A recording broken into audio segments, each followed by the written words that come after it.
Sí.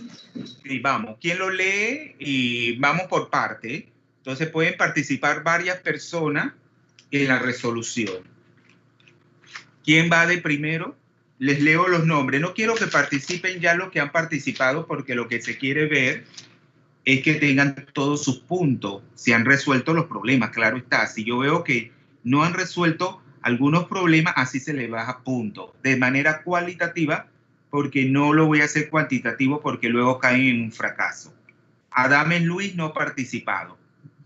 Tampoco ha participado. Aguilar Giselle tampoco. Almengor Braulio tampoco. Alvarado Keila tampoco. Aparicio Tiffany. ¿Cuál de esos va a participar? Nadie. Entonces todo se le va a disminuir punto en esa parte. Bueno, puede ser que no han hecho nada. Barzallo, bueno, Barzallo se retiró. Bernal María ha participado. Castillo Rigoberto también. Sigo, Cedeño Susan no ha participado en esto de los problemas 2. Tampoco de León Edrián. Ninguno de los dos. Sigo. Ya entonces no tienen oportunidad de sacar todos los 20 puntos. Luego, Fermín Alba tampoco ha participado. Luego el 18, Hernández Alexandra tampoco. Jiménez Jair tampoco. Liu Claudia tampoco. ¿Ninguno de ellos quiere? ¿Ninguno?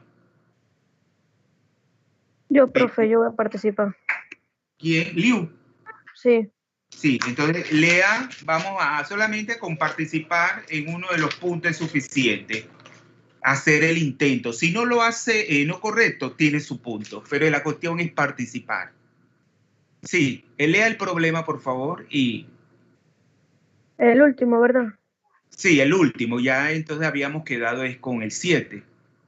Escriba las Rápido que se nos ecuaciones pasa el tiempo. correspondientes a los siguientes procesos. La hidrólisis ácida de las sales de berilio y aluminio. Sí. Sería... ¿Qué me puede decir? Puedes escuchar al profesor y contestar. No es que usted va a contestar de manera como mecánica y todo, no tiene como, cuando se le dice alto, no, tiene que ser espontánea, natural, e irse llevando. ¿Ya? Porque si va así como a leer y eso no, eso no tiene sentido. Aunque cometa errores, no importa. Entonces, ¿cómo plantea ese problema? Acuérdense que la hidrólisis es una de las reacciones más, una de las reacciones más comunes en la química, ¿verdad? Tanto en la química, también no únicamente en la química inorgánica. Y hay muchos tipos de reacciones de hidrólisis. Eso lo vamos a ver ya el otro semestre con el último capítulo que le correspondía a este semestre, el capítulo de reacciones químicas. Pero ese término de hidrólisis ácida, ¿a qué hace referencia? Es cuando se da una hidrólisis en un medio ácido, o sea que se le agrega agua. No. No es un medio ácido, sino que la reacción produce protones. Cuando ustedes disolvían, yo creo que eso lo hicieron en química general, porque cuando ustedes disolvían un proceso de disolución de una sal, ya sea de berilio o aluminio, y les pedía la guía que ustedes determinasen el pH, que se encontraban cuando ustedes determinaban el pH. O sea, ustedes tenían la sal, le adicionaban agua, la disolvían y luego se encontraban con ese pH. No habían adicionado ácido, sino agua. ¿Y el agua qué pH da? Cuando usted mide el pH del agua, ¿a qué debe ser igual? No es mecánico esto es que ustedes vayan, la cuestión es discutir los problemas. Ustedes vayan aprendiendo, vayan integrando todo. Ese es el sentido, o sea, la razón de ser del profesor, porque si no cualquiera podría ser profesor. Es como ser artista. Entonces, un artista que no canta y que no sepa, imagínense. Entonces, esto es, por eso que cualquiera no puede ser profesor. Y la labor de ustedes es que ustedes vayan participando y eso se evalúa en la...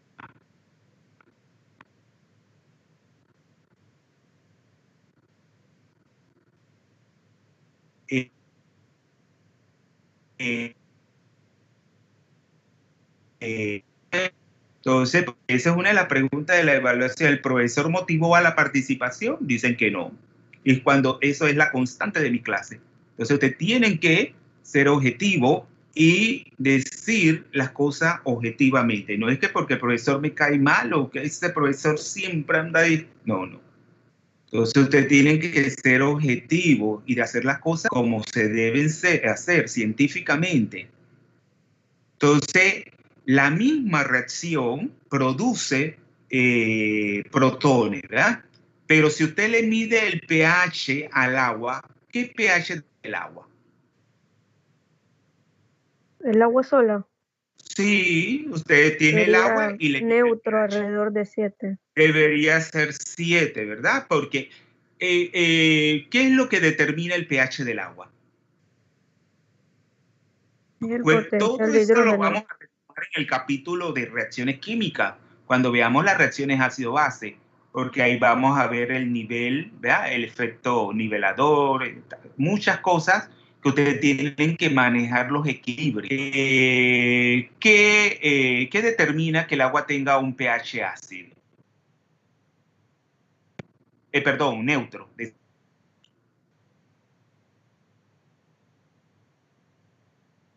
¿Qué es lo que determina? Sería el porcentaje de hidrógeno.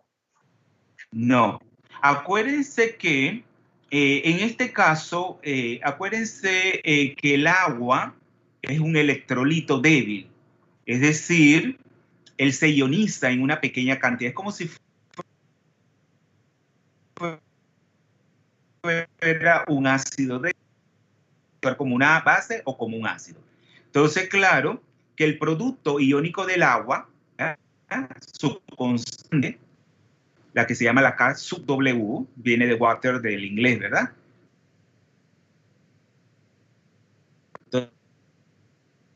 Entonces es igual, entonces nos da el ion hidronio y el ion. Entonces esa constante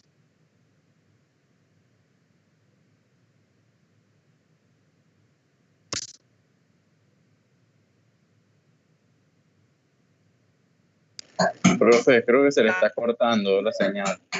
O no sé si soy yo. Yo tampoco escucho nada, profe. Yo tampoco escucho.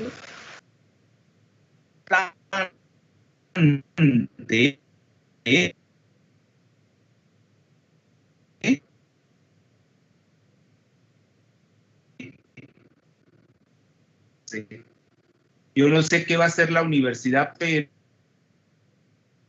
eso de que esta, voy a ver si le pongo, porque a ver, bueno, le voy a poner esta y ya.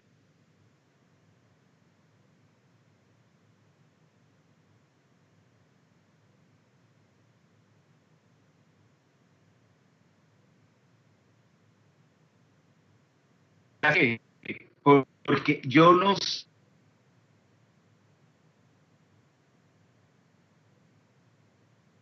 sé quién está diciendo la.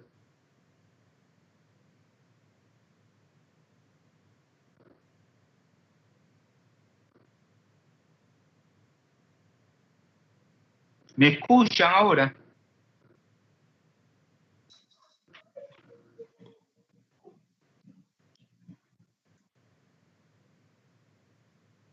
¿Me escuchan?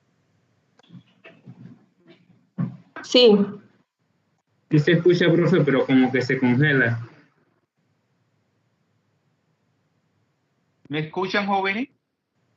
Oye, pero ¿por qué Que ahora sí se escucha mejor. usted si es la pachucha caribeña?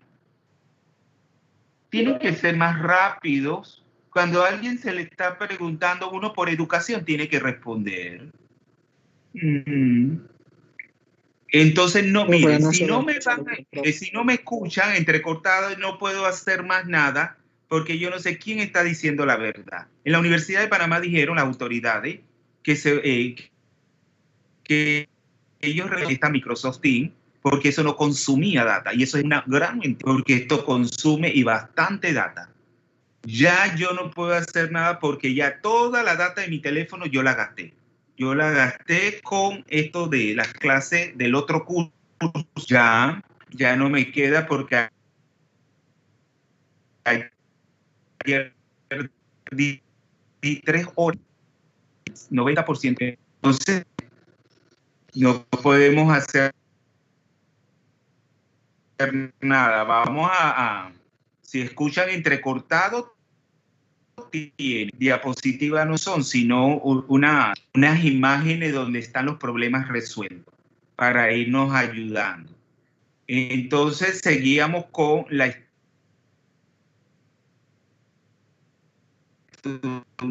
Liu está presente y diga sí o no. Sí, profe, pero se le escucha entrecortado. Parece que uno, sí, ni la universidad a mí no me da, ya yo consumí toda mi data, entonces yo no sé qué está pasando. No, esto es estresante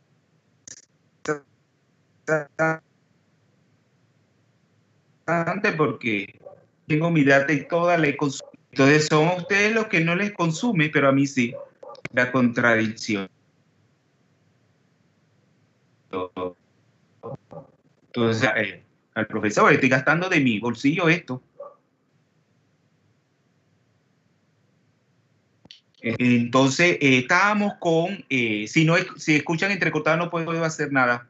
Entonces, ustedes tienen que prestar mayor atención porque no se puede hacer nada.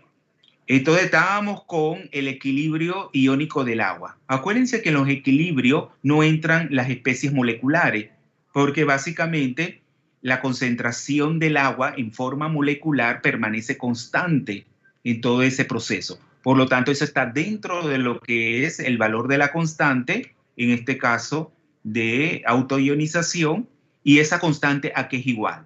¿A qué es igual esa constante? 1 por 10 a la menos 14. 14. Y si ustedes quieren determinar, esto es química ya en química general, ustedes dieron equilibrio iónico, y si ustedes quieren determinar las concentraciones de cualquiera de los dos hidrógeno o el ion hidróxido, ¿a qué le daría igual? ¿A qué le daría igual? A la KW. Aquí sería igual, no sería igual a la raíz, o sea, acuérdense que esas dos concentraciones son iguales. Acuérdense que los coeficientes estequiométricos son de 1 a 1, por lo tanto serían en el equilibrio iguales las dos concentraciones. Entonces sería sacar la raíz cuadrada de 1,0 por 10 a la menos 14, ¿cuánto da? 1,0 por 10 a la menos 7. Molar, ¿verdad? Acuérdense que las constantes de equilibrio no llevan dimensiones, pero cuando ya encontramos, o sea, le sacamos la raíz cuadrada, entonces la concentración nos va a dar en términos de molaridad, 1,0 por 10 a la menos 7 molar. Y por lo tanto, si usted le determinan el pH de esa concentración, ¿cuánto les da? 7. Entonces, el pH debería ser 7. ¿Pero por qué no es 7 experimentalmente el pH?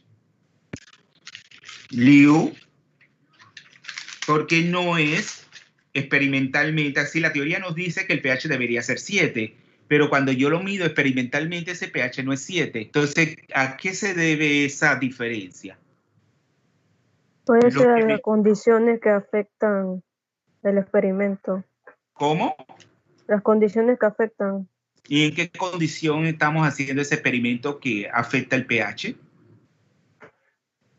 Puede ser a diferente temperatura o presión, creo.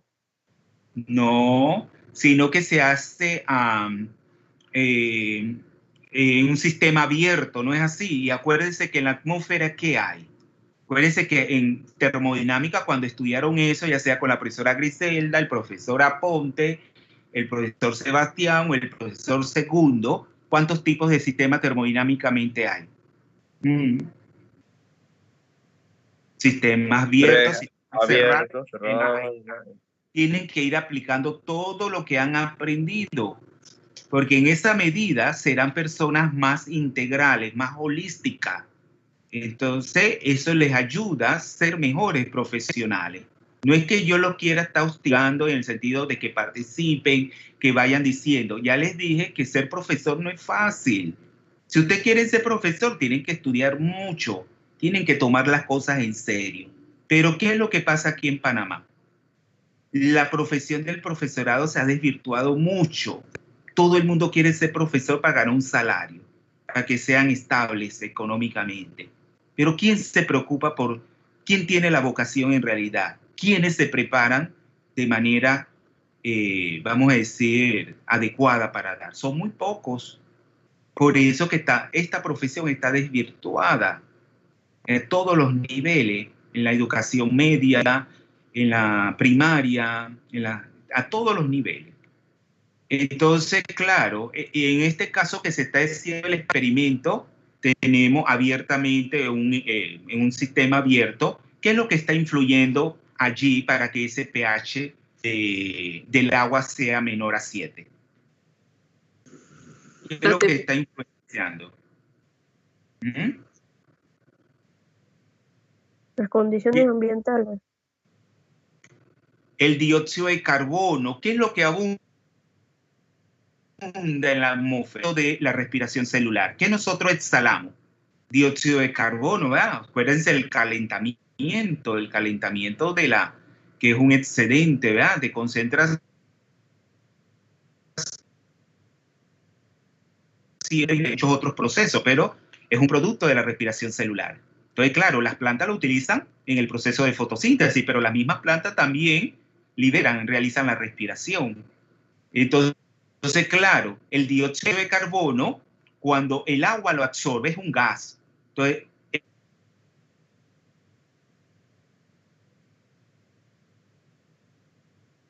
el dióxido de carbono, que es cuando se combina con... ¿Cuál es el resultado? Ahí ocurre una... Ácido carbónico. Claro, se forma un ácido débil, el ácido carbónico. Y acuérdense que ese ácido carbónico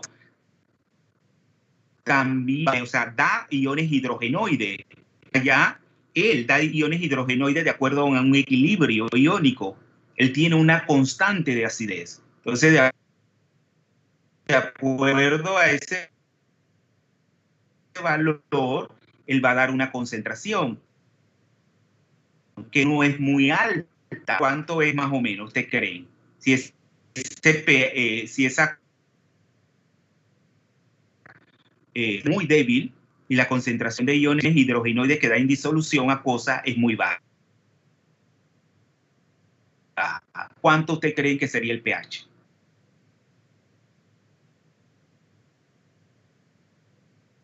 Dígame un rango, un intervalo. De 5 a 6. Exacto, 6,8, 6,7 por ahí, ¿verdad?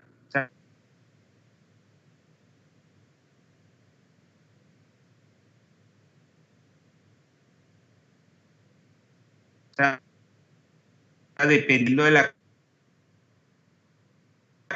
cantidad de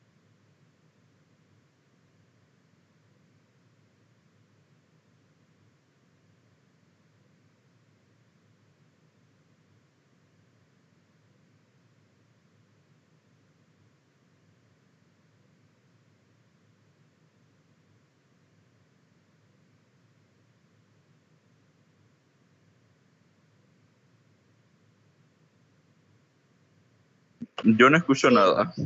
Yo tampoco escucho nada. El profe está hablando. Si está hablando no se escucha.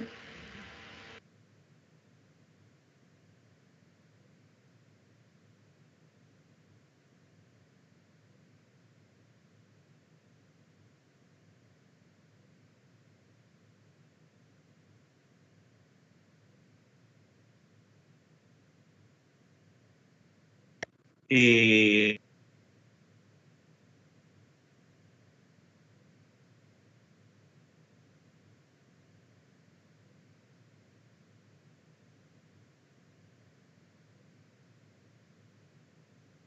Profe, si está hablando no se escucha. Nada de nada, profe. dióxido de carbono carbono que haya absorbido. El sulfato de aluminio, el aluminio sería el berilio.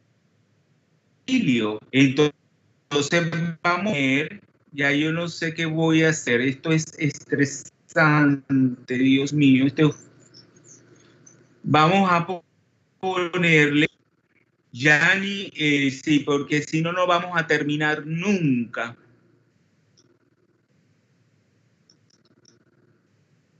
Entonces, ¿ven la pantalla? ¿Ven la pantalla? Sí.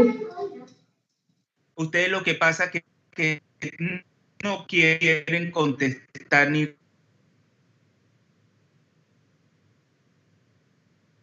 responder. Está bien que no se escuche entrecortado. Ya yo solamente lo que los demás profesores hacen, ¿ya?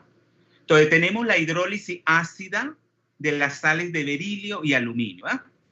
Entonces en ese caso es el berilio, y presten atención y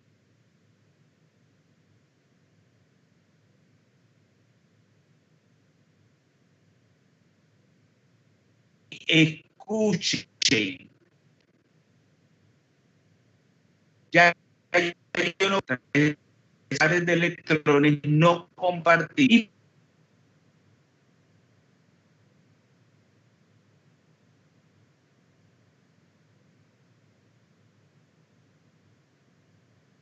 Forma este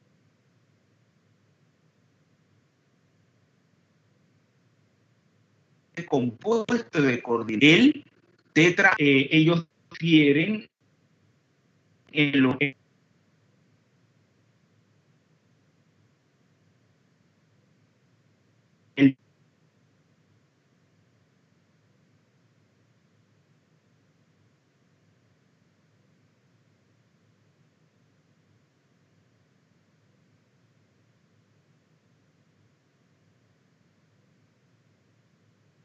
berilio no puede sobrepasar. Entonces, en todo lo que a su vez está unido al oxígeno en el agua, ¿qué es lo que está unido al oxígeno en el agua?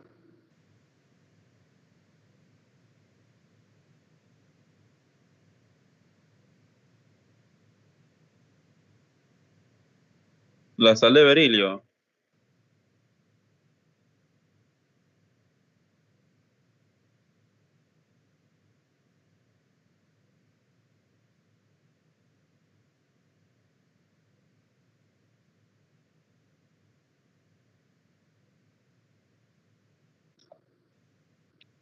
¿Qué es lo que está unido al oxígeno? ¿Qué es lo que está unido al agua, al oxígeno en el agua? El hidrógeno, los dos hidrógenos. Entonces, claro, uno, o sea, al cabo uno de, o sea, los hidrógenos enlazados al oxígeno en el agua se pierden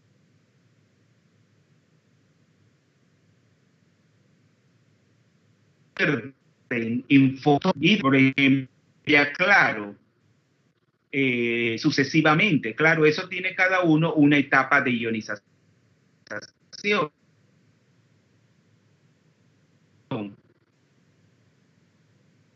En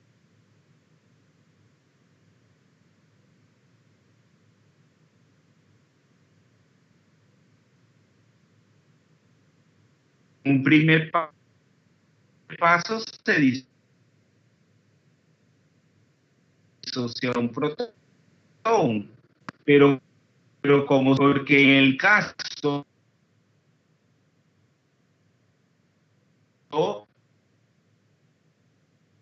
ya cuando resulta en el hidróxido de berilio precipita, porque los hidróxidos de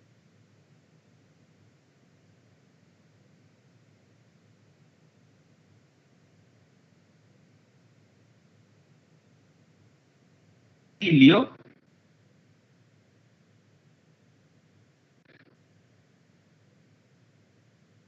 y el hidróxido del aluminio, entonces ya precipitaría.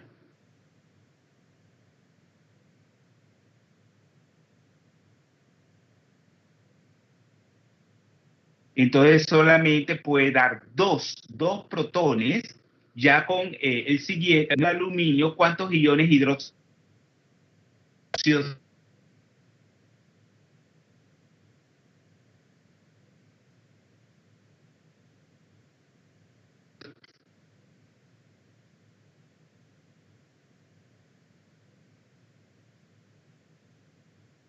tendría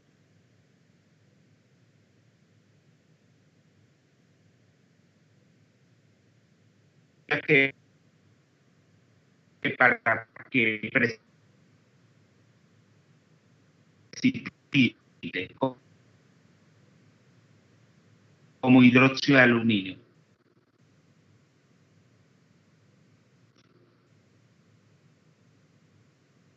¿Cuál? El carácter tanto como los hidróxidos de aluminio pueden reaccionar. Por ejemplo, el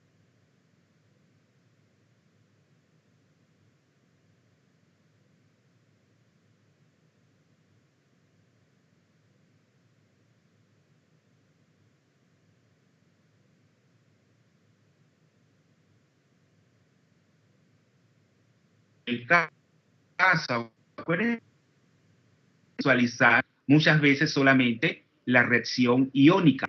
Jóvenes, ¿no me están escuchando nada? Profe, todo lo que Profe, explicó nunca se escuchó. Nada, me quedé en que el hidróxido de berilio daba 2 hidróxidos, el aluminio 3 hidróxidos y ya. Pero no se vio lo que estaba compartiendo ni nada.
Profe, se salió, ¿ah?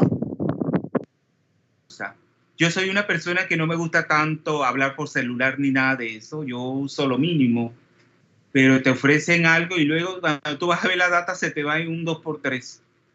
Cuando en realidad, porque esto es lo que estoy utilizando. Entonces vamos a, ahora sí, vamos ahora entonces, ya les decía que cuando tanto el hidróxido como los óxidos, tanto de berilio como de aluminio, se dice que son anfóteros porque reaccionan tanto con un ácido o con una base.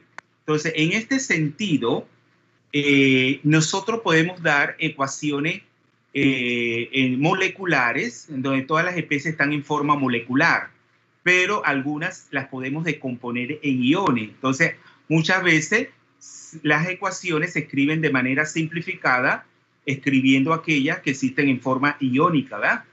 Entonces, tenemos el caso del aluminio. Del hidróxido del aluminio, claro, puede reaccionar con que es un sólido, reacciona con un ácido clorhídrico. ¿Y qué es lo que da? ¿Y qué es lo que da? Cloruro de aluminio. El cloruro de aluminio, que es una sal, ¿verdad? Soluble en el medio acuoso, y agua, ¿verdad? Entonces ahí ha ocurrido una reacción química. Ese hidróxido de aluminio, ahora viene la lluvia, ay Dios mío, este es un martirio. Entonces el cloruro de aluminio, entonces queda disuelto en el medio y se forma un electrolito débil, como es el caso del agua. Ahí ha ocurrido una reacción química. Por eso se dice que el hidróxido de aluminio es anfótero, porque también puede reaccionar con una base. ¿Cuál es la base que he puesto ahí? ¿Cuál es la base? Lo que está compartiendo no se está viendo, al menos, no sé.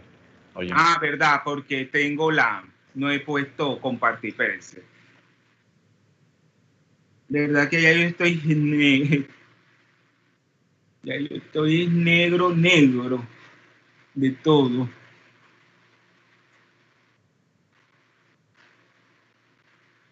Ahora,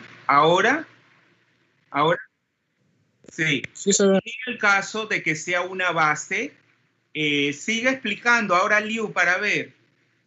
Liu, Sí, dígame. siga explicando pues. ¿De dónde te lo dejo?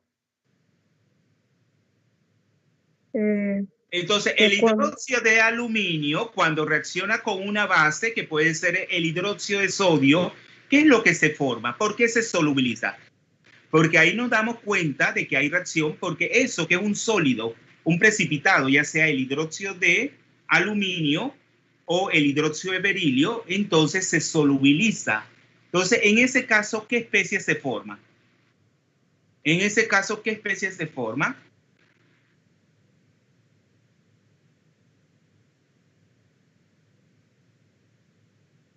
Pero si lo tiene en la pantalla, joven, todo el trabajo tengo que hacerlo yo. Les pregunto.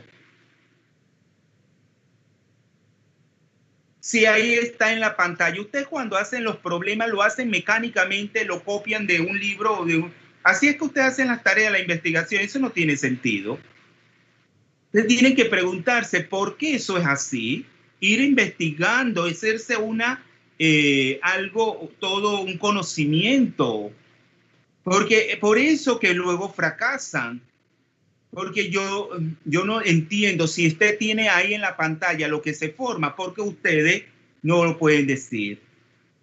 ¿Qué es lo que se forma ahí?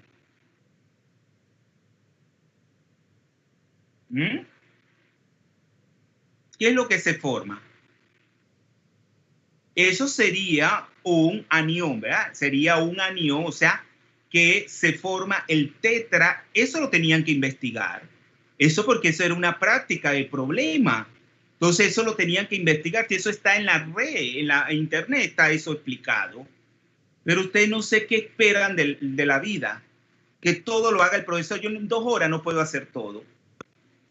Entonces, ¿qué se forma ahí? Una especie compleja, donde en lugar ya no es la molécula de agua, son 4 iones hidróxido que están coordinados al aluminio, dando el anión tetrahidroxoaluminato, así se llama, tetrahidroxoaluminato 3, que tiene como contranión el sodio. Entonces ahí se forma una sal completamente soluble con ese anión complejo y eso permanece disuelto en disolución acuosa. Luego con el hidróxido de berilio ocurre lo mismo. Lo único que en este caso, acuérdense que la estequiometría es un poco distinta. Es un poco distinta porque el berilio tiene carga 2 más y el aluminio 3 más. Y acuérdense también del número de coordinación. Luego en el caso de los óxidos, vamos a ver aquí, en el caso es casi lo mismo. Lo único porque ustedes saben que la diferencia entre un hidróxido y un óxido, ¿cuál es? ¿Cuál es la diferencia entre un óxido y un hidróxido? Ahora me están escuchando. Los hidróxidos tienen un hidrógeno enlazado y los óxidos no. Claro, porque acuérdense que se dice que los óxidos de metales, ¿cómo son? Eso es química general, pero lo vamos a retomar porque esto es que se dice en química general de una manera, sí, literal, pero nunca se explica. Eso lo vamos a explicar cuando demos las reacciones químicas. El óxido de aluminio, ¿cómo se dice que es? Es un óxido metálico, ¿verdad? El aluminio es un metal. Y los óxidos metálicos, cuando reaccionan con agua, ¿cuáles son los productos? ¿Cuáles son los productos de esa reacción? Un hidróxido, ¿no es así? O sea, el óxido de aluminio, cuando se combina con agua, da un hidróxido de aluminio. Pero yo les pregunto, ¿eh? Yo les pregunto ahí, ¿en realidad hay reacción? Porque uno dice, fue un hidróxido, ¿ahí qué cambio hay? ¿Qué cambio hay? ¿Qué cambio hay? Si el óxido de aluminio es sólido, el hidróxido de aluminio es sólido. Bueno, entonces lo mismo pasa, pues que aquí vamos a encontrar que cuando ese óxido de aluminio reacciona en un medio ácido, pero miren la ecuación, cuando usted la desarrolla es el óxido de aluminio más 6 mol de iones hidrógeno, ya ustedes saben balancear ecuaciones en medio ácido y medio básico, más 3 moléculas de agua, mire, da 2 mol del ion hexaacualuminio. O sea que da es el complejo que yo parto para la cuestión de la hidrólisis. ¿Lo ven? De la hidrólisis. Pero es el mismo que yo tengo cuando el hidróxido de aluminio, ¿verdad?, reacciona con el ácido clorhídrico, porque yo lo he puesto como cloruro de aluminio. Pero en realidad ahí el aluminio, ¿cómo se encuentra? ¿El aluminio cómo se encuentra, jóvenes? En forma de ese hexaacualuminio. Entonces, todo está relacionado. Y lo mismo cuando reacciona con 2 mol de ion hidróxido. Ahí está ya, así se la van a encontrar en los libros, porque está en forma iónica, más 3 mol de agua, entonces da 2 mol del tetrahidroxoaluminato, que es el mismo anión que encuentro cuando reacciona el hidróxido de berilio, perdón, el hidróxido de aluminio con 1 mol de hidróxido de sodio. Entonces es lo mismo que tengo. Entonces aquí terminamos. Ya yo les voy a poner acá, serían muchas maneras de escribirlo. En el caso del, así, se los pongo ahí. Ustedes la escriben como mejor le parezca, pero ya sea en forma molecular o en forma iónica. ¿Y a qué se deben, pues, que estas reacciones la den de manera, tenemos igual, tanto el berilio como el aluminio? ¿A qué se debe? Al efecto diagonal. Claro, a la relación diagonal, ¿verdad? Por tener electronegatividades similares y una relación carga-tamaño también similar, lo que es el poder de el carácter polarizante. Ambos iones tienen un carácter polarizante muy similar que está determinado por la relación de la carga, que son distintas. El berilio tiene 2 cargas positivas y el aluminio 3. Y el tamaño. O sea que cuando tenemos esa relación, es que las cargas son distintas y el tamaño también son distintos, pero la relación, el cociente nos da muy similar. Y por eso se comportan de esta manera. ¿Alguna pregunta rápido con respecto a este tema? Jóvenes. Profe, yo había buscado que el berilio y el aluminio son excepciones de la regla del octeto, porque son capaces de formar compuestos con 2 enlaces simples y se estabilizan con 4 electrones en la capa de valencia. Esto no tiene nada que ver con o sea, acuérdense que este tema, o sea, el problema, usted se refiere a otro problema porque esto no tiene que ver. O sea, acuérdense que ya habíamos visto que los elementos del segundo periodo no dan el octeto, ¿va? Pero también el aluminio, usted cuando tiene un compuesto de aluminio, ¿con cuántos electrones queda el aluminio? El boro, perdón. El boro que pertenece al periodo 2.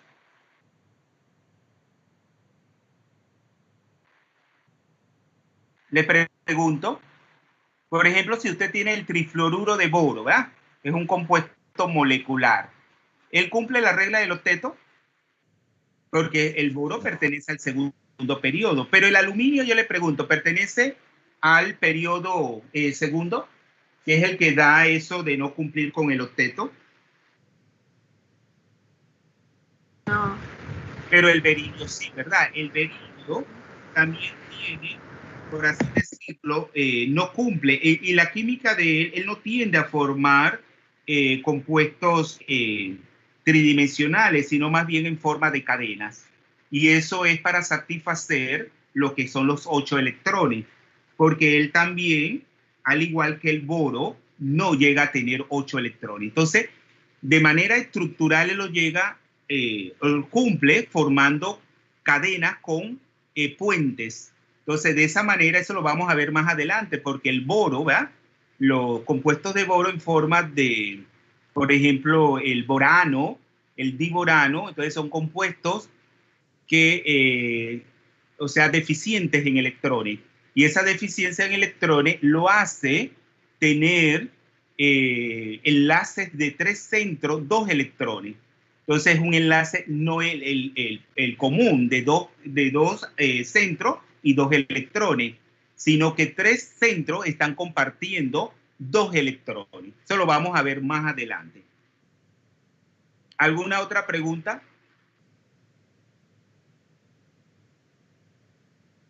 Vamos entonces a seguir con la pantalla, la estamos compartiendo, ¿no? Vamos entonces, ya se me cerró todo, Dios mío.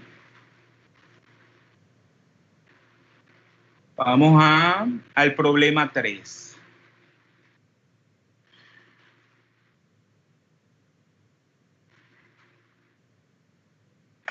Esto no es. Por eso que lo pongo. Ah, ya lo tenía.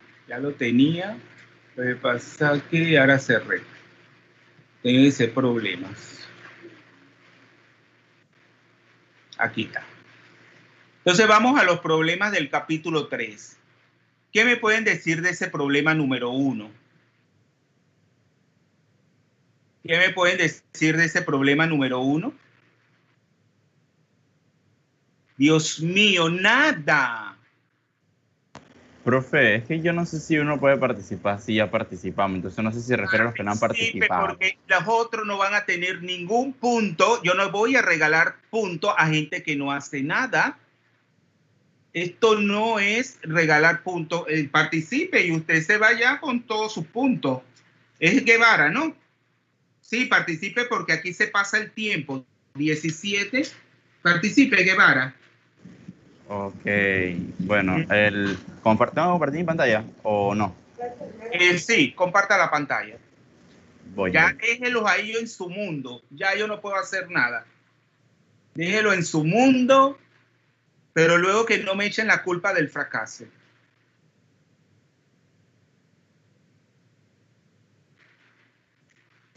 ¿Se ve? Sí, ya se ve la pantalla. Ok. Ya se ve su pantalla.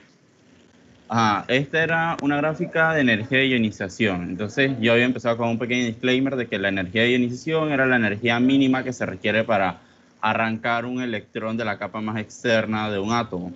Entonces, en la gráfica... El nivel, acuérdense, no me use el término capa. Traten, yo sé que ese término lo usan mucho los libros, pero utilice más del nivel de energía más externo o del nivel de energía de valencia. Siga. Ajá, ok, ahora sí. Entonces aquí nos estaban poniendo a comparar la primera energía de ionización para los elementos del segundo periodo y su segunda energía de ionización. Para los elementos del segundo periodo, ¿no es así? Ajá, exacto. Con excepción del sodio que pertenece al periodo 3. Ajá, ese es el sodio. Esa era la única sección. Entonces en la gráfica es que cuando nosotros extraemos el primer... Espérate, ya sí. Cuando extraemos el primer electrón del nivel más externo, la energía que se requiere es menor a la energía que se requiere en estos. Porque para extraer el segundo electrón de su segundo nivel más externo. ¿A qué se debe eso? Ese comportamiento general. Que las energías de ionización son mucho más altas que las de la primera. Se vea que el átomo está ahora ionizado, o sea, ahora el átomo tiene una carga puntual positiva, ¿ah? Ajá. Por lo tanto, eso hay una mayor atracción por parte del núcleo. O sea, el núcleo desde siempre tiene carga positiva, pero ya hay una carga puntual positiva cuando el átomo ya ha perdido un electrón que retiene con mayor fuerza los electrones restantes. Por eso que es más difícil. Todas las segundas energías de ionización son más altas que las primeras. Pero se les pasó también decir, si usted ve un comportamiento per se, o sea, con relación a cada tabla, cómo van variando las energías de ionización. ¿Van aumentando o van disminuyendo a medida que voy avanzando a través del periodo? Van aumentando, es el comportamiento, pero hay ocasiones que no es así, como por ejemplo nitrógeno. ¿Cómo se le llama eso? Hay excepciones, ¿verdad? Ajá, o sea, hay irregularidades. Ajá. Entonces usted tiene que saber explicar esas irregularidades. Pero en el caso, escuche, es que yo quiero, o sea, déjese llevar, yo lo voy llevando y usted me va diciendo, porque acuérdense que luego, la prueba parcial, ¿quién la pone? ¿Quién pone la prueba parcial? El profesor, ¿verdad? Entonces yo quiero que ustedes aprendan una serie de conceptos que es lo que yo les voy a evaluar. Entonces, si usted ve el primer gráfico, tiene que visualizar cuáles de esos elementos presentan las menores energías de ionización. Las primeras. El litio, el boro. El litio y el sodio, ¿no es así? El litio y sodio. Ajá. Pero el litio y el sodio, ¿qué tienen en común? ¿Qué tienen en común el litio y el sodio? Un electrón de valencia. Que pertenece al mismo grupo. Solamente tiene un electrón. ¿Y cómo está ese electrón? Totalmente atraído por el núcleo. Está desapareado, ¿verdad? Entonces, como está desapareado, entonces la química de esos elementos se caracteriza por tener ellos reaccionan de manera que para quedar con una carga positiva. Entonces, claro, a ellos les conviene perder. Energéticamente está favorable la pérdida de ese único electrón y por lo tanto las energías son bajas, las más bajas. ¿Y cuál es el elemento que presenta la energía de ionización, la primera más alta? El neón. El neón, claro, porque ya sabemos que es un elemento que como tiene todos sus electrones, como tiene todo el nivel de valencia. Está apareado, está lleno. Entonces, claro, por eso que muchas veces se dice que son los llamados gases inertes, pero de eso nada cierto. Ellos presentan una química, porque eso se puede, por muchas técnicas, claro, sofisticadas, podemos llevar a cabo reacciones con estos elementos. Siga. Exactamente. Ahora explique entonces, ahora vamos a las irregularidades. ¿Cuáles serían? Ya me dijo que va aumentando. ¿Y por qué va aumentando esa energía de ionización? Porque yo voy avanzando en el periodo. Porque a medida que avanzamos en el periodo, la carga no. Sí, arriba en mi casa. Arriba en mi casa. Sí, en mi casa. ¿Pero se escucha o...? ¿Pueden parar un momentito porque usted está dando clase? No, es que esa es la parte de arriba y yo vivo abajo. No puedo evitar. Ajá. Dios mío, hay interferencia. Bueno, siga. Ok. Bien, ¿cómo iba? A medida que avanzamos a lo largo del periodo, aumenta la energía de ionización porque la carga nuclear efectiva que reciben o la atracción del núcleo aumenta y por lo tanto es más difícil extraer esos electrones del nivel más externo. Pero en los casos donde hay irregularidades, se debe a cómo están los electrones apareados según los subniveles P. Por ejemplo, en el nitrógeno y el oxígeno. El oxígeno tiene un subnivel P de P4 y el nitrógeno lo tiene desapareado, o sea, tiene un electrón desapareado porque tiene P3, o sea que hay dos apareados y hay uno que no está apareado. Entonces, por eso se deben como esas ciertas irregularidades a medida que avanzamos.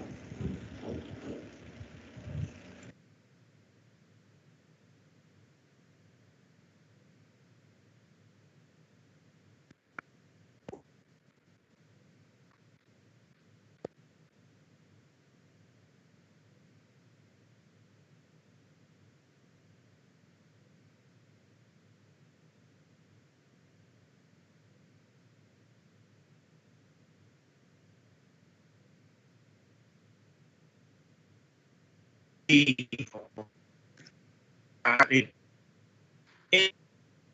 desapareado en cada uno de los orbitales. Es, o sea, de que esté en un orbital P, eso le da una cierta una estabilidad relativa. En cambio, tiene un electrón, entonces es el más va primero o ya tiene un electrón. Claro, ese termina una inestabilidad y por lo tanto el oxígeno le es más fácil perder ese electrón para ganar, para quedar con la configuración electrónica del nitrógeno, de quedar con 3 electrones desapareados en cada uno de sus orbitales P. Esa es una irregularidad, pero también teníamos la irregularidad que ya la explicamos entre el berilio y el boro, porque en lugar de aumentar la energía, la primera energía de ionización en el boro, disminuye. ¿Por qué ahí? Por eso le decía, pare un poquito porque esa es la primera irregularidad. Entonces, dígame por qué. Ya lo habíamos visto. ¿Qué pasa con el orbital? En el caso del berilio, ¿cuál es el electrón? ¿El electrón en qué subnivel se encuentra? El que vamos a ionizar. En el subnivel S, profe. Y en el del boro está en el subnivel P, lo que hace que sea un orbital menos estable y por lo tanto es más fácil. ¿Escucha? Sí, profesor, escucha. El del berilio está en el orbital S y el del boro está en el orbital P. Claro, en el boro ya habíamos dicho que está menos. ¿Y cuál de los dos está más apantallado? ¿El orbital 2S o el 2P? Ya lo habíamos visto.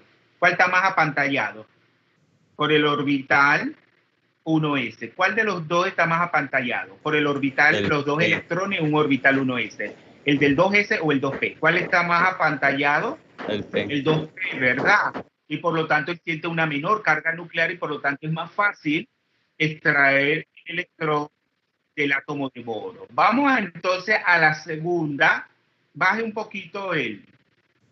Sí. Vámonos a la segunda. Ya me notificaron que ya utilicé el 100% de la data. Claro que me van a facturar más, pero no puedo hacer nada. Primero está mi vocación y mi trabajo. Bueno, tendré que utilizar dinero de mi modo. Vamos entonces, bájalo un poquito más de Guevara en la pantalla, o sea, bájalo hacia el gráfico 2, que se vea la coordenada X. Bájelo, la pantalla. Ya está bajado, profe. ¿No me escucha, Guevara? Sí, se le escucha, pero ya lo tengo. Bueno, vamos ya para terminar este problema y lo ha hecho bien. Yo lo felicito porque así es que todos tienen que ser. Y no es difícil ser como usted está haciendo. Solamente hay que tomarse las cosas en serio. Entonces, en el caso del segundo gráfico, ¿dónde están las irregularidades? ¿Dónde están las irregularidades? Por eso que quería que él pusiera el porque. ¿Dónde están las irregularidades?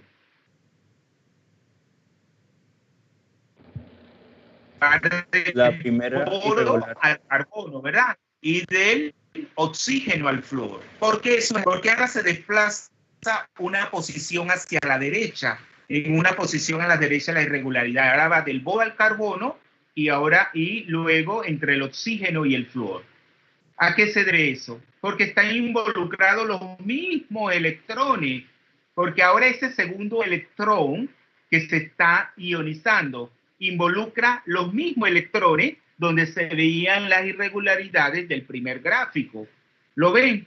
Ya eso le queda de ejercicio a ustedes para que lo hagan y vean que las irregularidades se desplazan una posición hacia la derecha porque involucran los mismos electrones. Cuando digo los mismos electrones que están en el mismo subnivel. Vamos entonces, muy bien, Guevara, Carlos, 17. Muy bien, Guevara, ya usted tiene, fíjense, usted tiene 5 puntos adicionales para su parcial. Vamos entonces al segundo problema. Ya deje de compartir pantalla. Vamos al segundo problema.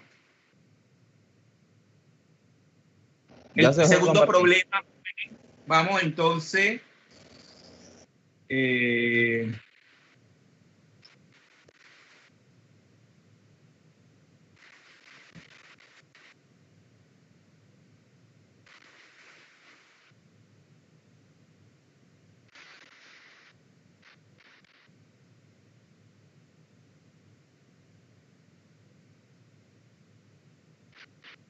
Vamos entonces al problema.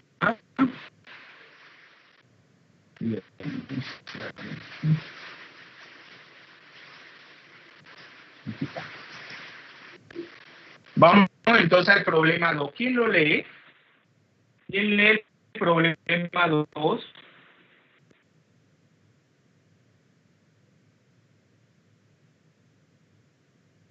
Nadie. ¿Me escuchan? ¿Aló? Sí, se escucha, profe, lo profe. escuchamos.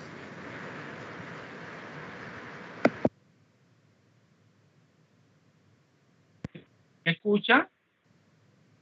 Sí, profe. Yo puedo leer el problema ¿Me 2. escuchan? Sí, profe. Bueno, el problema.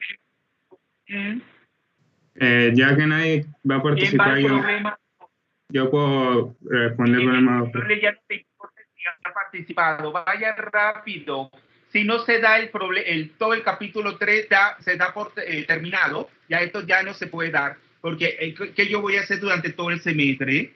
Quédame un tema nada más. Siga. Bueno, profe, voy a compartir la pantalla. Sí. ¿Se ve? No, todavía no se ve. Ya. Sí. Muy bien. Sí. Ahora sí se ve. ¿Usted es Medellín? Sí, correcto, profe. ¿Usted Bueno. es Denver Medellín? Sí, sí, profe. Sí. Siga. Ok, aquí nos pedían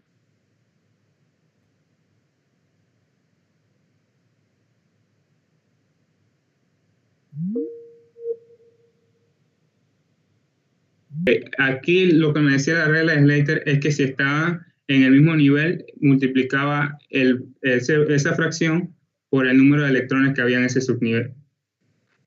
En el caso del litio, el electrón externo está en nivel S, pero en el número cuántico principal 2.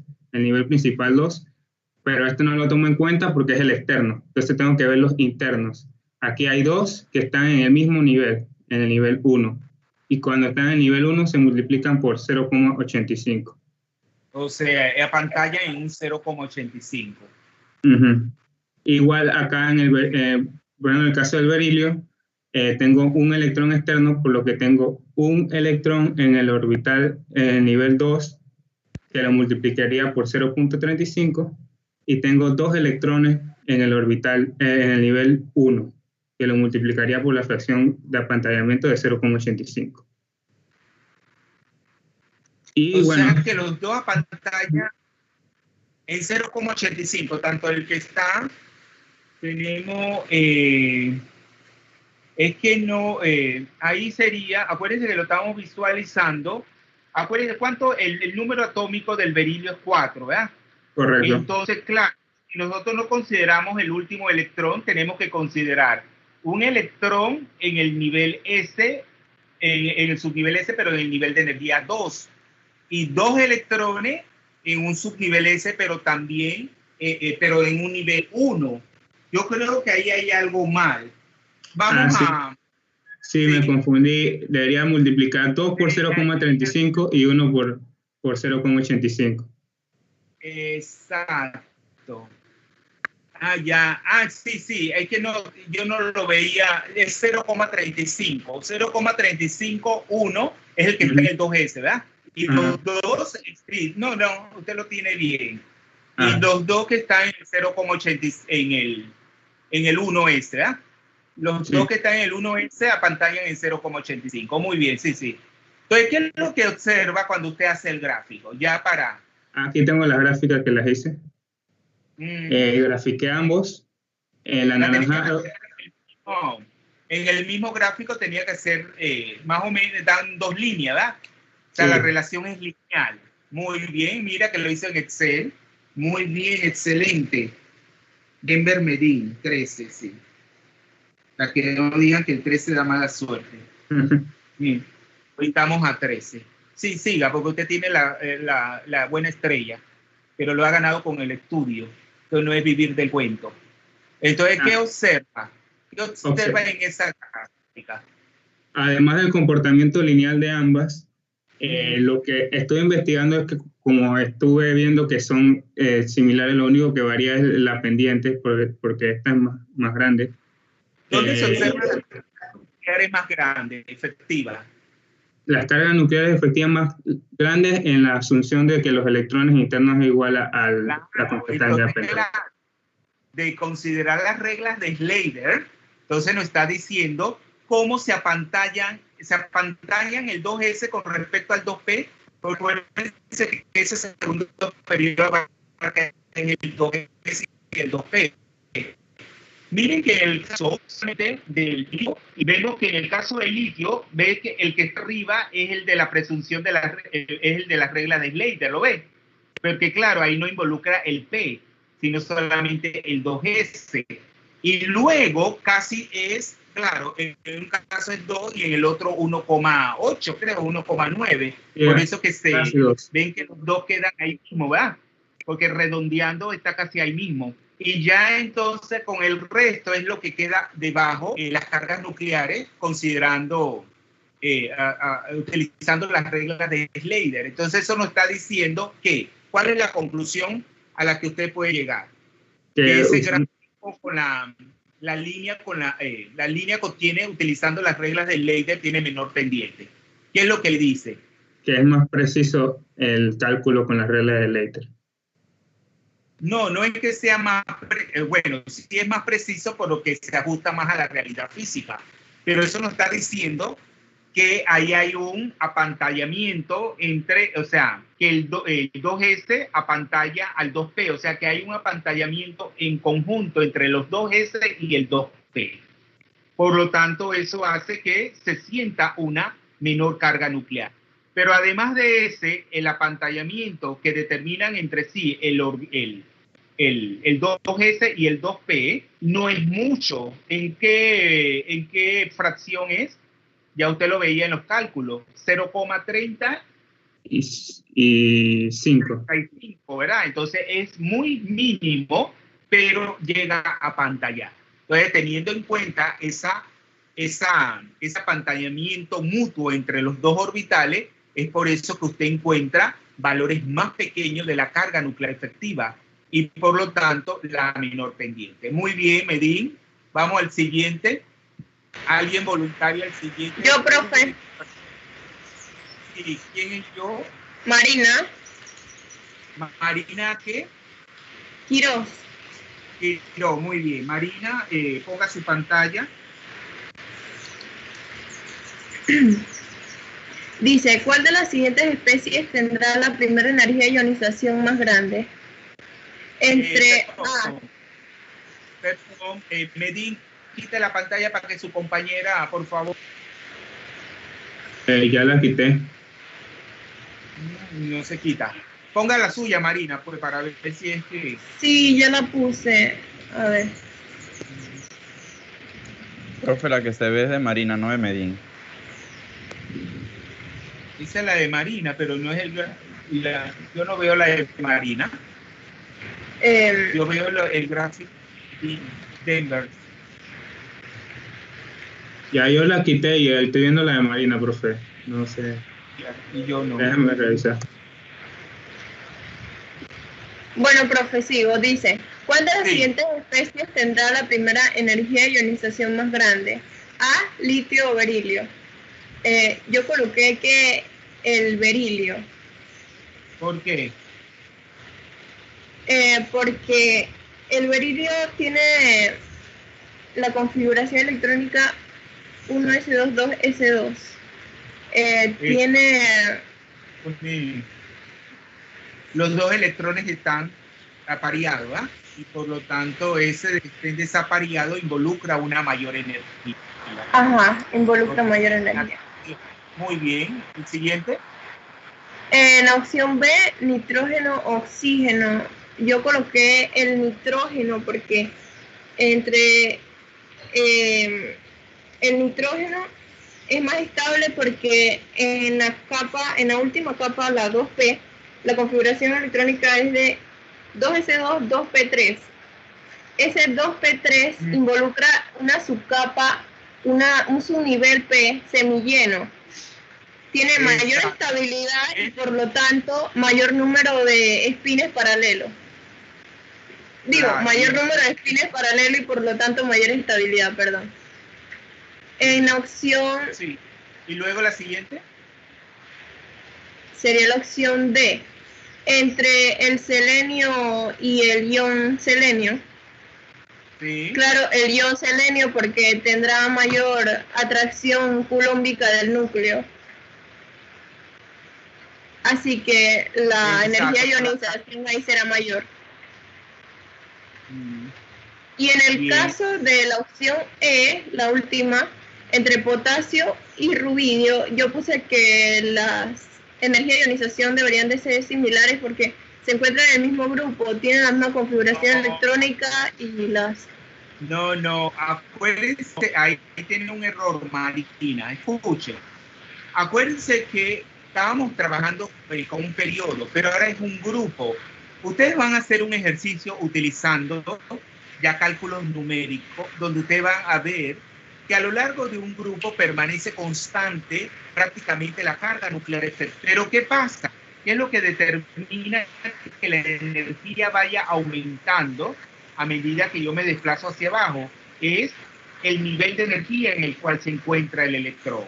Entre el rubidio y el potasio y rubidio era. Por eso me gusta ver el problema entre el potasio. ¿Cuál es el que está más abajo? ¿El rubidio o el potasio? Rubidio.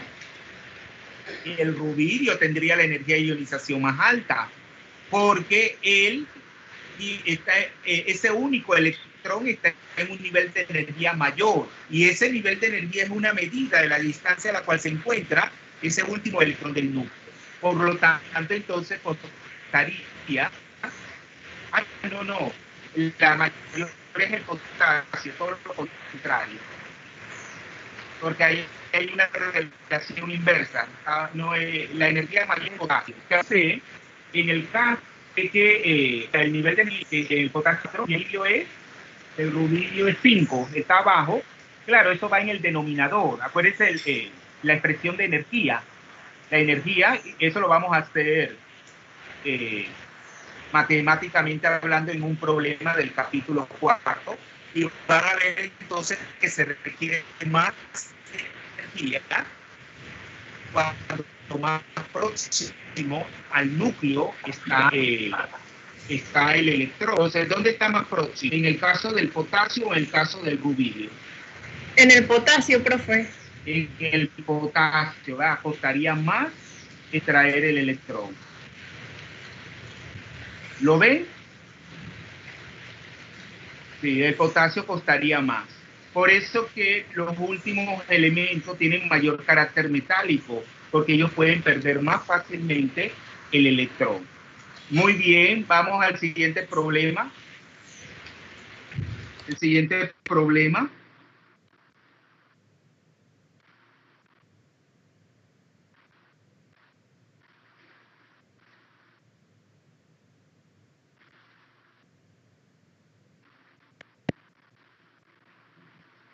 El siguiente problema teníamos que es escribir las configuraciones electrónicas para el carbono y para el nitrógeno.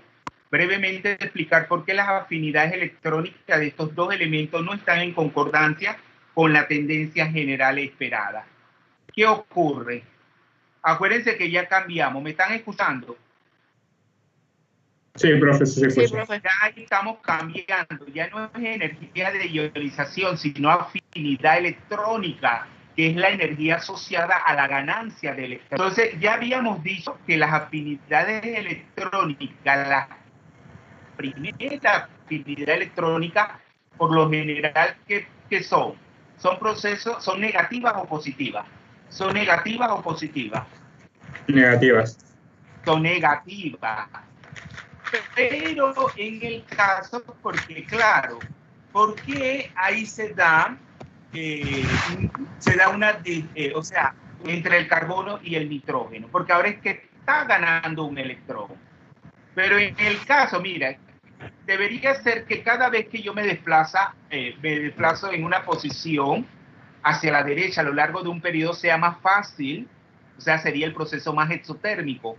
para que gane un electrón. Entonces, el nitrógeno que se encuentra a la derecha, tenemos del carbono, o sea, ahí está de intermedio, están al lado, carbono 14 y el nitrógeno 15. ¿Por qué en el nitrógeno se da una menor, o sea, una afinidad electrónica menor que? Ya lo veíamos con el caso, se explica de la misma forma que en el caso de la energía de ionización, porque tiene una configuración electrónica relativamente estable. Entonces también como él se resiste, tanto como él se resiste a perder un electrón, también se resiste a ganar un electrón, porque quedaría con la configuración electrónica del oxígeno. Ya ese otro electrón en un orbital P semilleno quedaría lleno, y eso va a determinar una inestabilidad. Y entonces la afinidad electrónica del nitrógeno y la del carbono es negativa, es de menos, no nos tenemos que aprender eso de memoria, pero es negativa. Pero en cambio la del nitrógeno es 0. Diciéndonos pues que el nitrógeno tiene menos, o sea, el proceso que gane un electrón. Muy bien, vamos a las 5. ¿Alguien que vaya a las 5?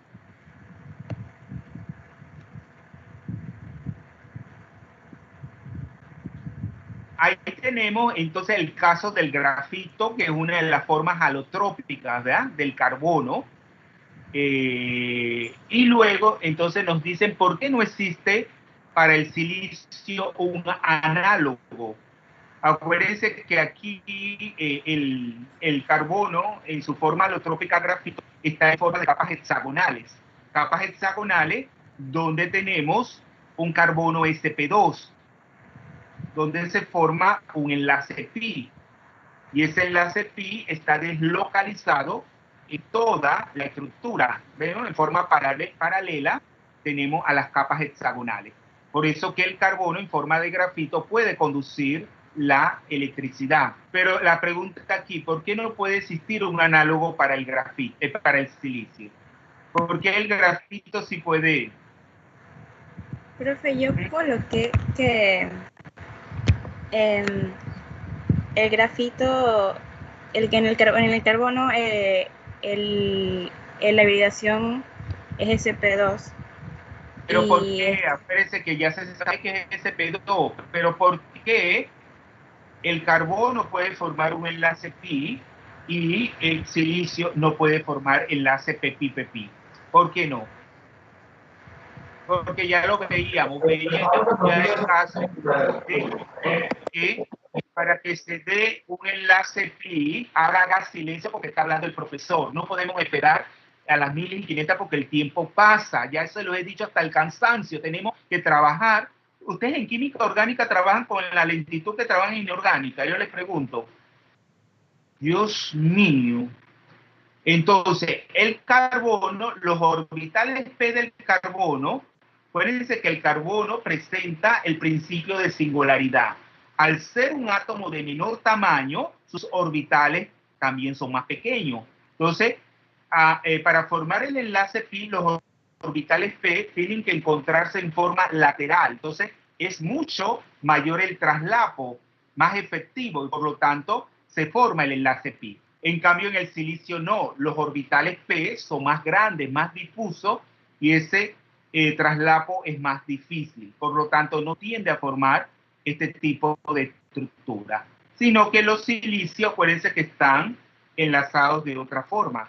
Ya lo veríamos en el caso del dióxido de silicio. Ya eso sería un compuesto, pero deben de investigar en qué forma se encuentra el silicio en forma elemental.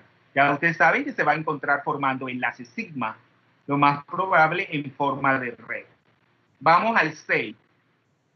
El 6 es lo mismo, ¿verdad? Estamos comparando ya en el grupo 16 el caso del oxígeno y el azufre. En el caso del oxígeno, ¿qué tiende a formar?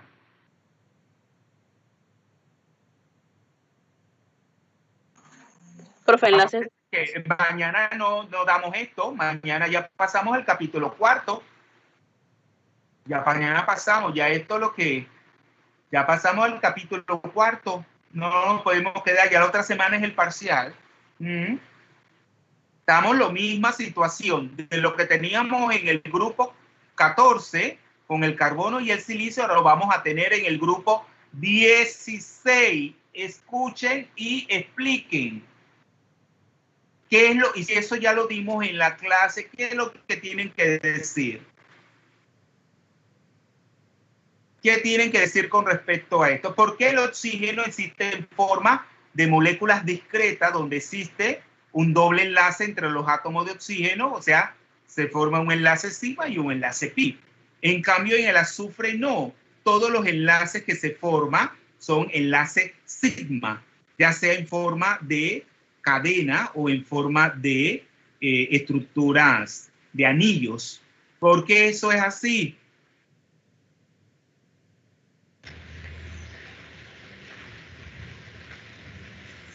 Profe, ¿me escucha? Lo escucho. Mire, para buscar... Ustedes hay que tener paciencia, jóvenes. Yo no sé cómo uno les dice las cosas y ustedes no quieren entender. Yo no sé qué ustedes esperan de los cursos. Profe, Dígame. lo que acaba de decir que el azufre tiene mayor tamaño, por lo tanto sería más difícil de traslaparse. Claro, eso es lo que tienen que decir. Tienen que el traslapo no es efectivo porque los orbitales P son de mayor tamaño. Por lo tanto, ahí se van a formar enlaces sigma. Enlaces sigma donde no hay participación, esa combinación lineal de los orbitales P en forma lateral. El 7 lo mismo. Era María la que estaba hablando, ¿ah? María. Sí, ahora profe. no escucha el nombre, Dios Soy mío. María. Soy María. María, pero a la velocidad no podemos que yo diga, y luego en 10, 15 minutos me conteste. El 7, vamos al 7. ¿Quién quiere explicar el 7? Que es lo mismo. Por eso que el capítulo 3 se hace muy breve porque los problemas son repetitivos. Diferentes situaciones, pero viendo el mismo contenido, el mismo tema.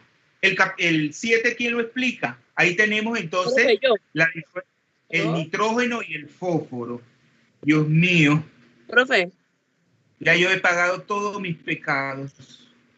Dígame, ¿quién es el nombre? Ventura María Ángela. Ventura María Ángela. Sí, explique, Ventura. Los enlaces dobles o triples para que se formen fuertes va a depender también, como usted está diciendo, del tamaño de los elementos. Entonces, en el fósforo, el fósforo tiene un tamaño mayor al del nitrógeno. Es por eso que no... Es por eso que no... Los orbitales son más grandes, ¿verdad? Más grandes. Los orbitales P del fósforo son mayores a los del nitrógeno. Por lo tanto, la forma alotrópica en la cual se encuentra el nitrógeno, ¿cómo es? Es muy similar a la de la molécula de oxígeno. ¿Cómo es? ¿Cómo es la molécula de nitrógeno? Diatómica. Lineal, no es así. Diatómica. Es una molécula diatómica lineal. ¿Y cuántos enlaces se forman entre los dos átomos de nitrógeno? ¿Cuántos enlaces? 3. 3. Entonces, de esos 3 enlaces, ¿cuántos son pi? 2 y 1 en sigma, si no me equivoco. Claro, entonces ahí hay un doble, o sea, hay 2 traslapos entre 2 orbitales P, o sea, 2P sub X y los 2P sub Y. Los 2P sub X y los 2P Z, entonces están involucrados. Eso lo vamos a ver en el otro capítulo. Y el otro capítulo es una locura, porque eso sí tiene bastante contenido. Entonces, esto es cortito y eso, pero como ustedes no quieren estudiar y no quieren participar, entonces el problema es que no. ¿Cómo van a hacer en el enlace químico? Cuando veamos los orbitales moleculares, donde vamos a ver que en el caso del nitrógeno, entonces son los orbitales 2P sub X y los 2P sub Y, que es lo que se van a combinar entre sí para formar los enlaces pi, pero lo van a hacer en forma lateral, ¿no es así? Entonces, así es como existe el nitrógeno, esa forma, una molécula. En cambio, el fósforo también existe en forma de moléculas discretas, pero ¿cómo son? María Ángela. Con enlace simple, profe. Con enlace sigma. Por ejemplo, la forma, aquí tenemos el caso de la forma tetraédrica de del fósforo blanco, que están dispuestos tetraédricamente, como se muestra en la figura, porque allá también tenemos otras formas alotrópicas del fósforo, el fósforo rojo y el fósforo negro. Así que no es la única. Entonces esa es la diferencia en el comportamiento. Vamos entonces al 8. ¿Quién va al 8? ¿Quién va al 8? Al 8, ¿quién va? Dice, explicar brevemente por qué. Acuérdense que cuando veíamos el caso de la similitud entre la química del berilio y el boro y el aluminio, perdón, ¿a qué se debía? Yo se los dije. Ustedes notan cuando yo estoy diciendo las cosas. Ustedes no anotan. Ustedes no anotan. Yo le digo una y otra vez. Yo creo que hay estudiantes hasta se cansan. Esos que prestan atención y dirás, el profesor, ¿cuántas veces va a decir lo mismo? Porque luego no me van a echar la culpa a mí y me van a poner por el suelo. Se los digo desde ahora. Tomen el curso en serio y la clase. Porque luego no van a decir que es el profesor el que no explica y el que no se toma en serio las cosas. Entonces, cuando yo les dije eso del berilio y el aluminio, ¿qué había dicho? Porque es similar, tenemos la química del berilio y el aluminio. Son dos factores que yo dije. Denver, Medí. El poder polarizante y la electronegatividad. Muy bien, bien. Yo creo que Medí debe estar chino de escuchar la. Entonces, ¿por qué los demás no pueden? Yo me pregunto. Entonces el poder, y ese poder polarizante ¿qué es? Matemáticamente es la relación carga-radio. El radio nos da idea del tamaño, pero se llama densidad de carga, aunque la densidad por lo general es una relación de algo con respecto al volumen, pero acá lo tomamos como el radio, ¿verdad? O sea, la carga radio. Entonces, mientras más grande es esta relación, entonces decimos que es más polarizante, en este caso, estos metales. Y eso de carácter polarizante, ¿qué les dice? Ese poder polarizante, ¿qué les dice eso? ¿Qué capacidad le da a esos átomos tener un poder polarizante alto? Capacidad de formación de la nube electrónica. Claro, la capacidad de distorsionar la densidad electrónica del enlace. Entonces, por lo general, entonces, esos compuestos van a tener un cierto grado de covalencia. No van a ser completamente iónicos, porque el poder polarizante, si es alto, ellos tienen capacidad de distorsionar la densidad electrónica, o sea, las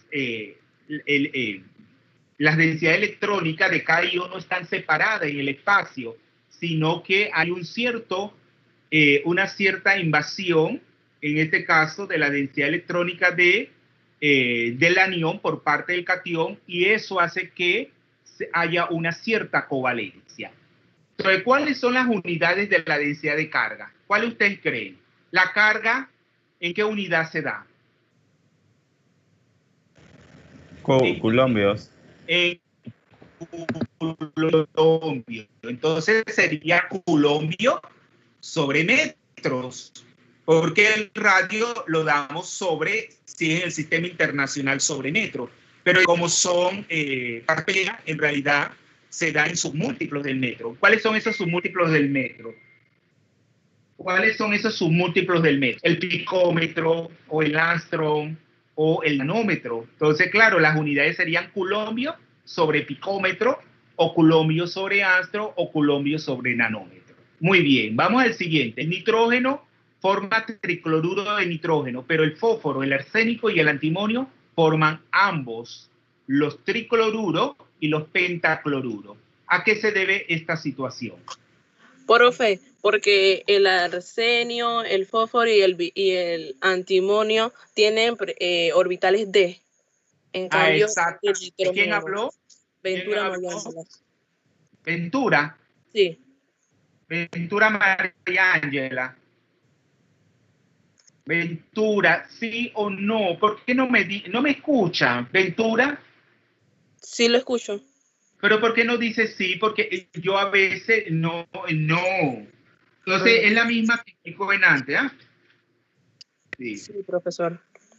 Sí, tienen que decir sí. Ya les dije, dejen la pachocha caribeña. Tienen que contestar inmediatamente, porque aquí el tiempo es lo que menos nos sobra. Entonces, ¿quiénes van a salir perjudicados? Son ustedes. A mí igual me pagan, pero éticamente no está bien que yo me tome de relajo la clase y el curso. Entonces, claro, es esa la situación, ¿verdad? Que el fósforo, el arsénico y el antimonio tienen orbitales disponibles energéticamente, lo que pueden expandir la regla del octeto. Porque en el caso del tricloruro de nitrógeno, ¿con cuántos electrones queda el nitrógeno? ¿Con cuántos electrones? ¿María Ángela? Con 3. No, ¿con cuántos electrones? Ya cuando forma los enlaces, tiene sus 5 electrones de valencia, ¿verdad? Porque pertenece al grupo 15. Pero ¿cuántos electrones completen su valencia cuando se enlaza a los 3 cloros? En forma de, sí, a los 3 cloros. Con 2. No, con 8. Ay, Un par queda no compartido. ajá. Y los otros 3 quedan, o sea, 3 pares son compartidos con los cloros. ¿Lo vio en la estructura de Luis? María Ángela. Sí, profe, creo que sí. ¿Lo comprendió alguien? Que se lo explique un compañero rápidamente. Un compañero que se lo explique.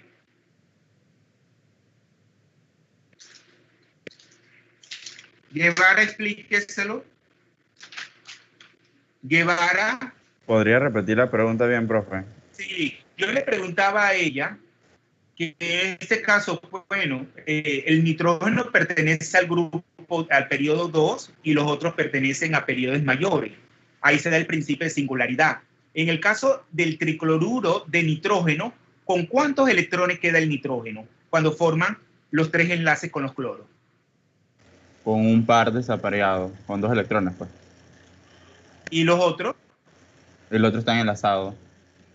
Enlazado a los cloros. Pero en total, cloro. ¿con cuántos electrones queda?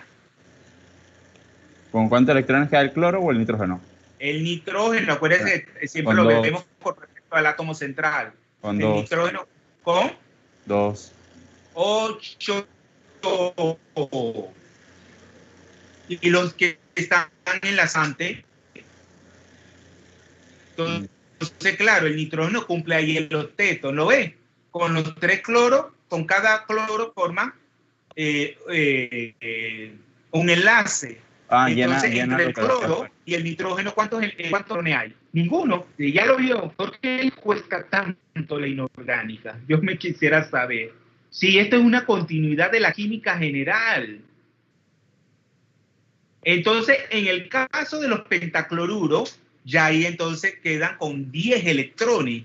Cada enlace entre el cloro y el fósforo, el arsénico, entonces hay 2 electrones. 5 por 2, 10. Entonces ya se expande, hay una expansión, pero con la utilización de los orbitales D.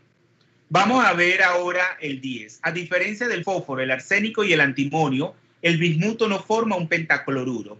Explicar brevemente este comportamiento. ¿A qué se debe eso? Al efecto del par inerte. Al efecto del par inerte. Muy bien. Tienen que saber identificarlo. A veces se confunde, pero lo han hecho muy bien. Se les tiene que felicitar. Entonces, al efecto del par inerte. ¿Y qué nos dice ese efecto del par inerte? ¿Qué nos dice? El efecto del par inerte, ¿qué nos dice? Porque hay que saber. Luego se les pide la explicación. Ya eso no lo vamos a dar porque ya eso ustedes lo tienen y no se lo memoricen. Hagan un esquema. Vayan, esquema, ta. Mire que yo tengo cuadernos. Yo estoy, mira, ese yo no se lo digo. Yo soy doctor, ¿verdad? No es para gloriarme, doctor. Y mira, yo todos mis cuadernos los voy escribiendo, los voy. Como un niño de 3 no pueden hacer lo mismo.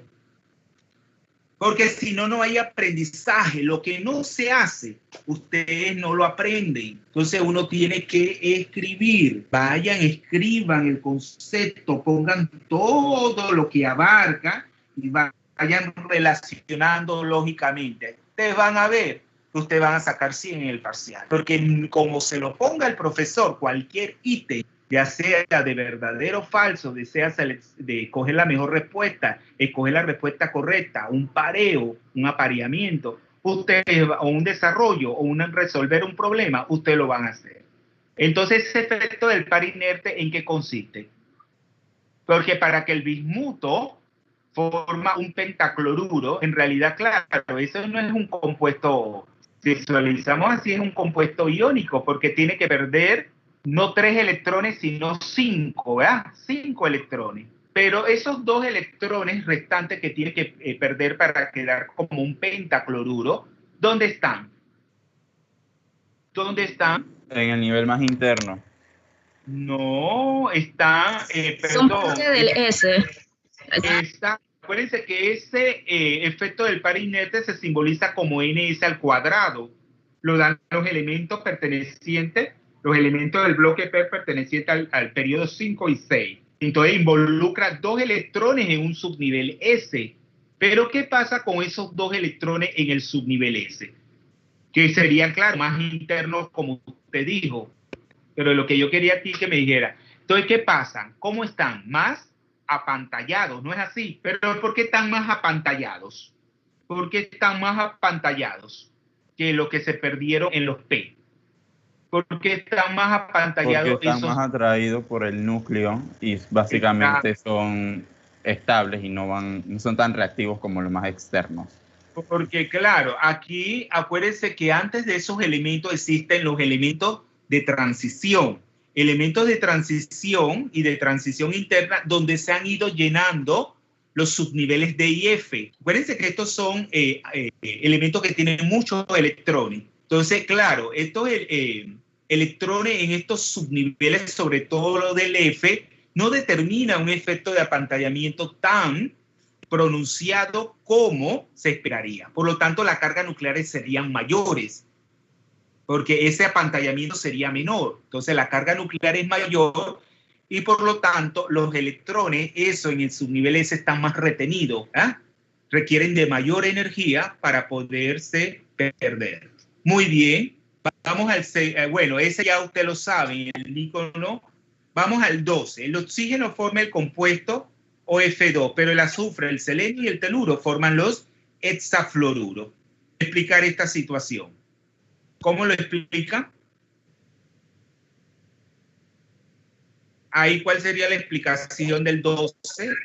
También tiene que ver con el periodo y los orbitales que ellos tienen disponibles. Claro, el principio de singularidad, ¿verdad? El oxígeno pertenece al periodo 2 y los otros que no tienen disponibilidad de orbitales D y los otros sí. Por lo otro tanto, pueden expandir el octeto formando el hexafluoruro. Muy bien.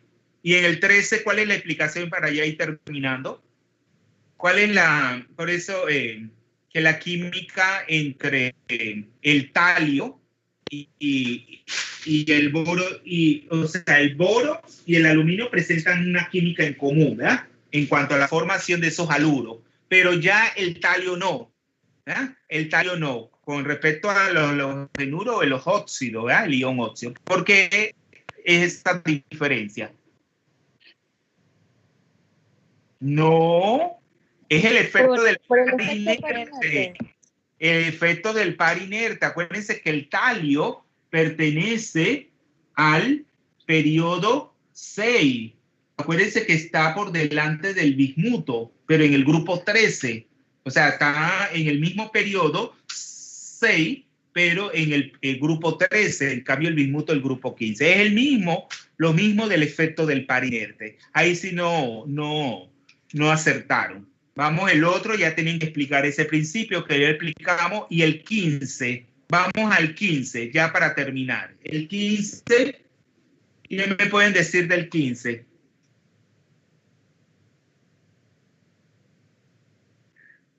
¿Qué me pueden decir? Es similar al problema 12. ¿Cómo? Es similar al problema 12 porque el carbono no cuenta con orbitales D, por la misma razón no puede formar más enlaces. Sin embargo, el estaño sí cuenta con la capacidad de expansión. Claro, es lo mismo, la disponibilidad de orbitales D, ¿verdad? Acuérdense que el carbono y el estaño pertenecen al mismo grupo. Y establece que aunque pertenezca, igual que el bismuto, es un metal. Son los últimos elementos de esos grupos, tienen carácter metálico. Muy bien, así que hasta aquí lo dejamos, jóvenes. Entonces, ustedes disculpen que a veces me salte, pero es que yo tengo el carácter así. Soy un Aries, y los Aries somos así, porque nos gustan las cosas hacerlas bien. Así que tenemos, ¿se acuerdan cuando vino Luis Miguel? Que le dijeron es que Luis Miguel nació un día, como mi fecha, pero 2 años después. Tenemos el carácter así porque nos gusta hacer las cosas bien. Entonces no podemos hacer las cosas mal. Entonces tienen que estudiar, porque si no, aquí no se hace nada. Son los mismos estudiantes que siempre participan. Los otros no quieren participar. Entonces lo dejamos hasta aquí. Entonces sería el día de mañana el capítulo 4. Y el capítulo 4 vamos a tener que hacer un resumen, porque acuérdense que eso tiene más problemas. Pero también muchos problemas son repetitivos. ¿Alguna pregunta? ¿Quiénes llegaron tarde? Yo, profesor. Poder mantener.